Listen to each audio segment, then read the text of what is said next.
Hi friends, welcome back to Rakshita tailoring. నేను ఈరోజు అయితే బ్లౌజ్ ఫ్రంట్ పార్ట్ మార్కింగ్ చేసి ఈ విధంగా డాట్స్ వేసుకోవచ్చు అని చూపించబోతున్నానండి. ఫ్రంట్ పార్ట్ లైనింగ్ ఈ విధంగా స్టిచ్ చేసిన తర్వాత ముందుగా మెజర్ చేసుకోవాలి. మెయిన్ డాటు, ఉక్సల పట్టి దగ్గర డాటు, ఆర్మ్ రౌండ్ దగ్గర డాట్ అవుతే ఈ విధంగా నేను మెజర్ చేసుకున్నానండి. ఈ విధంగా మెజర్ చేసుకుని మనం కుట్టుకుంటే సింపుల్గా ఈజీగా నీట్గా వస్తుందండి.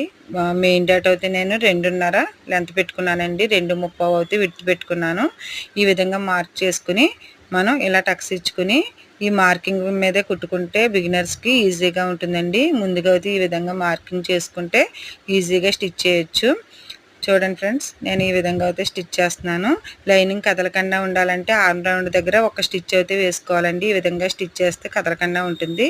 Thank you friends. ఈ వీడియో కనుక నచ్చినట్లయితే లైక్ చేయండి, షేర్ చేయండి. Please subscribe.